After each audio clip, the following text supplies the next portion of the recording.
yang dilakukan Rismon itu bukan spontanitas. Oke. Setelah kami semua bertemu dan ya berembuk lah dan mengingat-ingat lagi, sebenarnya hal ini sudah terlihat sejak berbulan-bulan yang lalu. Kemarin di rumah Pak Jokowi katanya ada translasi, ada ini. Kamu sekarang bicara sebagai pribadi atau sebagai wartawan? Nanti saya laporin lagi, nanti kamu ngaku wartawan lagi. Nah ini kan. Ngapain pulang aja kamu? Silakan, enggak apa-apa. Ini orang dikeluarkan aja lah. Ini orang dikeluarkan aja. Ini ngapain? Bentar-bentar lapor. Ini ngapain lapor ini nggak jelas orang ini. Bang Farhan. Legal standingnya juga apa ini? Standing dia di sini sebagai wartawan atau sebagai udah bang, ini dia diundang buku. Dia undang di sini sebagai narasumber. Makanya saya tanya. Anda gimana? Kalau dia sebagai wartawan saya nggak akan laporkan dia.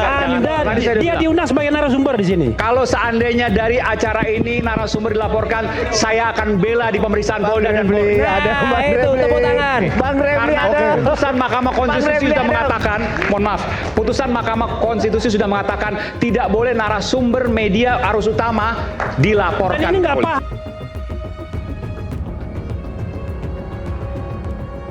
Selamat datang di GBK News, menyajikan berita terkini, cepat, dan terpercaya untuk Anda. Berikut informasi terbaru yang kami rangkum hari ini. Mengaku saja langsung ditembus. Bukan. Lokus delikti. Kita kan merasa dirugikan nih. Pak Jokowi melihat ya kita semua yang berdebat ini, aku dokter, kamu bukan dokter. Nah, tapi nanti Dirugikan apa nih? dirugikan apa? Ya Pak Jokowi aja merugikan Pak Ugro apa? Dia Bukan, Pak Jokowi merasa dengan timnya merasa dirugikan apa?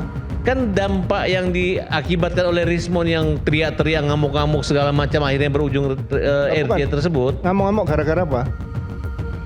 Siapa? Rismon? Iya. Ya dia maunya Pak Wapres diganti, maksulkan Wapres. Kemudian Pak Jokowi itu ijazah palsu, menipu rakyat. Udah dibuktikan belum ijazah palsunya? Loh. Kan lagi diproses. Bukan, ijazah palsunya udah dibuktikan. Ini Pak Ugro aneh. Kita melaporkan mereka lagi dibuktikan mereka sebagai tersangka saat ini yang mungkin Bukan, sebentar lagi akan disidangkan. ijazah palsunya sudah diproses membuktikan. Makanya ini mohon maaf nih. Sudah dihentikan. Saya baca undang-undang berkaitan dengan Sisdiknas. Undang-undang nomor 20 tahun 2003. Di situ ada penanganan pidana pasal 69 sampai 71. Ya, seharusnya ada PPNS di Kemendikbud Ristek. Memang sudah ada PPNS untuk kebudayaan. Nah, ini menarik. Bagi saya masalah ijazah palsu ini yang sudah ditemukan rekan kita Bonatua. Ya, itu dilaporkan saja kepada Kemendikbud Mereka punya PPNS. RI. Ada PPNS. Oke. Tinggal ditambah nanti minta Menkum ada PPNS di diktinya. Oke, penyidik Ini menarik ke depan. Oke. Sehingga ijazah itu tidak perlu disidik oleh Polri. Maksudnya Yang dihentikan yang mana? Laporan mana? laporan pengaduan yang Egy Sujana dan Itu Dumas, bukan laporan polisi. Dumas bukan laporan, itu belum dibuktikan. Bukan, Dumas itu Sama public aja. Bukan, Dumas bukan public Sama gimana? Sama Lawyer aja. nggak ngerti Bukan. hukum ini ya gimana? sama aja. Di KUHAP itu hanya ada laporan dan Udah pengaduan. masa ditolak nggak ada bukti ngomong sembarangan akhirnya mereka jadi tersangka Bukan. saat Di ini. KUHAP itu hanya ada laporan dan pengaduan. Tapi bukan Dumas. Dumas itu public complaint. Perilaku menyimpang polisi dilaporkan oleh masyarakat melalui Dumas Jadi karena kepada itu Propam. Dumas kemudian dihentikan, kemudian tidak ada yang melaporkan, kemudian Bapak menyimpulkan itu palsu. Loh, saya tidak menyimpulkan, ini harus dibuktikan Ya, dulu. karena itu tidak palsu kita laporkan mereka. Nanti mereka buktikan bahwa itu palsu. Kepastian Kalau hukum memang tentang itu palsu berarti mereka bebas. Tapi kalau mereka kepastian hukum tentang ijazah itu belum buktinya ada. langsung dikoreksi oleh Belum ada. Rismon. Rismon mengatakan itu asli. Oke, Dan baik. dia mengkoreksi. Ini Bukan, ada perang dunia ketiga pun dugaan ijazah palsu tidak bisa menjadi ijazah asli. Baik. Sekarang aja. Harus Sebenarnya tidak ada yang bisa diberikan RJ kepada para tersangka ini. Karena? Salahnya sendiri. Bisa. Ini udah terjadi kan? Karena? Sekian. Begini, saya bicara hukumnya bukan bicara politiknya, ya. Karena RJ itu, ya, kalau misalnya didasarkan pada KUHAP yang lama itu tidak ada mengatur tentang restoratif justice. Adanya di Perpol. Perpol itu peraturan di bawah undang-undang.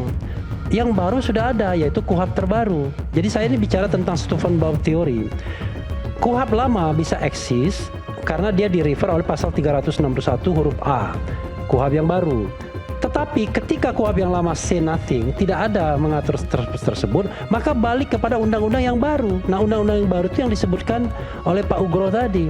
Salah satu syarat RJ itu adalah ancaman hukumannya 5 tahun ke bawah.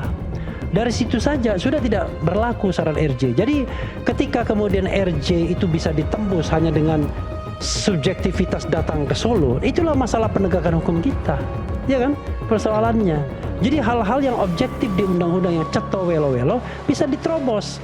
Kalau Anda mau minta RJ, whatever kondisi Anda, maka Anda kemudian harus datang ke Solo. Nah sekarang pertanyaannya adalah kepada Rismond ini, ya kan?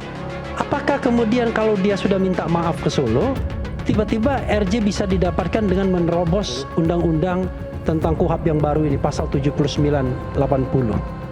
Kedua, apakah kemudian suddenly laporan tentang penggunaan ijazah palsu itu bisa berhenti begitu saja? Ini bukan delik aduan. Nah inilah yang kemudian menjadi soal hukum kita, bahwa hukum ini kemudian di bawah subjektivitas kekuasaan. Ada satu hal yang mulai membuat polemik ijazah, Joko Widodo berubah menjadi jauh lebih besar daripada sekadar perdebatan dokumen. Dulu yang dipersoalkan hanya satu lembar ijazah, tapi sekarang arah konflik mulai bergeser ke institusi. Dan ketika institusi sebesar Universitas Gadjah Mada mulai ikut terseret dalam pusaran ini, dampaknya menjadi jauh lebih sensitif. Karena yang dipertarungkan bukan lagi hanya nama Jokowi, tapi kredibilitas kampus yang selama puluhan tahun dianggap simbol intelektualisme Indonesia. Inilah yang membuat tudingan kelompok Bonjowi terhadap UGM menjadi sangat eksplosif. Mereka menuduh kampus tersebut sengaja pasang badan untuk membela Jokowi setelah UGM menggugat keputusan Komisi Informasi Pusat ke PT UN Jakarta terkait sengketa keterbukaan dokumen ijazah. Kalau dilihat sekilas, ini tampak seperti konflik administratif biasa. Kampus menggugat putusan KIP karena merasa ada aspek hukum dan privasi yang perlu dipertahankan. Tapi di mata kelompok yang sejak awal kritis terhadap isu ijazah, langkah hukum UGM justru dianggap sebagai tanda bahwa kampus mulai aktif melindungi mantan presidennya. Dan disinilah konflik mulai naik level, karena sekarang publik tidak lagi bertanya apakah ijazah itu asli atau tidak, tapi mulai bertanya, kenapa institusi sebesar UGM ikut turun langsung? Pertanyaan ini sangat penting secara psikologis. Sebab semakin besar institusi yang terlibat, semakin besar pula asumsi publik yang terbentuk. Dan asumsi adalah bahan bakar utama perang opini. Kelompok Bonjowi bahkan menyebut UGM yang dulu dikenal sebagai kampus kritis, anti orde, baru kini dianggap berubah menjadi benteng pertahanan kekuasaan. Nah, di titik inilah narasinya menjadi sangat sensitif, karena UGM bukan kampus biasa. Ia punya sejarah panjang sebagai simbol gerakan intelektual, gerakan mahasiswa, bahkan perlawanan moral dalam sejarah politik Indonesia. Maka ketika kampus sebesar ini dituduh berpihak, dampaknya langsung menyentuh persepsi publik tentang independensi akademik. Sekarang kita masuk ke analisa yang lebih dalam. Sebenarnya langkah hukum UGM bisa dijelaskan secara administratif. Universitas tentu punya alasan hukum terkait perlindungan data pribadi, arsip akademik, dan prosedur pembukaan dokumen dalam banyak negara. Data pendidikan memang tidak otomatis bisa dibuka ke publik begitu saja tanpa mekanisme tertentu. Namun masalahnya bukan di situ. Masalah utamanya adalah persepsi.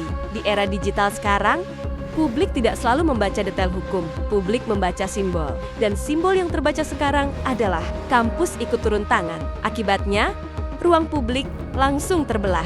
Satu pihak melihat UGM sedang menjaga integritas institusi dan melindungi prosedur akademik. Pihak lain melihat langkah itu sebagai indikasi bahwa kampus sedang melindungi Jokowi dari tekanan publik. Dan ketika dua persepsi ini bertabrakan terus-menerus, maka yang terjadi adalah krisis kepercayaan. Yang lebih menarik lagi, polemik ini sebenarnya membuka sesuatu yang lebih besar tentang hubungan kekuasaan dan institusi pendidikan di Indonesia. Selama ini kampus dipandang sebagai ruang netral intelektual. Tapi ketika alumninya menjadi presiden 2 periode dengan pengaruh politik sangat besar, batas antara institusi akademik dan simbol kekuasaan mulai terlihat kabur di mata sebagian masyarakat. Dan ini sangat berbahaya, karena kalau publik mulai kehilangan kepercayaan pada kampus sebagai institusi netral, maka efek jangka panjangnya bisa jauh lebih besar daripada polemik ijazah itu sendiri. Sekarang kita tarik lebih dalam lagi. Fenomena ini menunjukkan bahwa isu ijazah Jokowi sebenarnya sudah berubah total. Ini bukan lagi murni perkara hukum atau administrasi. Ini sudah menjadi perang legitimasi. Setiap pihak mencoba membangun legitimasi masing-masing. UGM membawa legitimasi akademik, Bareskrim membawa legitimasi hukum, kelompok kritis membawa legitimasi hak publik untuk tahu,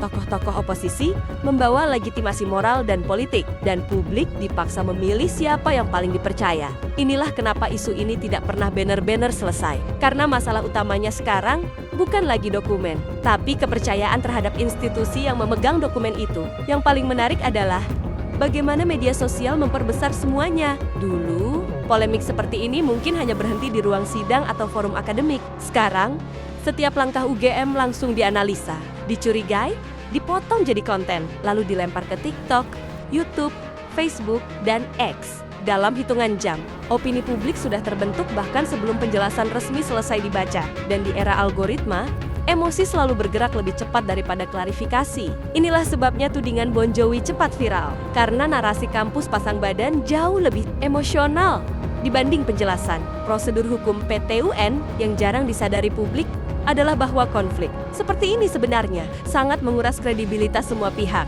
Kalau terlalu defensif, institusi dianggap melindungi kekuasaan. Tapi kalau terlalu terbuka, institusi dianggap tunduk pada tekanan publik dan politik. UGM sekarang berada di posisi yang sangat sulit. Apapun langkah yang diambil akan ditafsirkan secara politik. Dan mungkin inilah titik paling berbahaya dari seluruh polemik ini. Karena ketika kampus, hukum, media, dan politik bercampur dalam satu isu yang sama, maka publik perlahan kehilangan satu hal paling penting dalam demokrasi.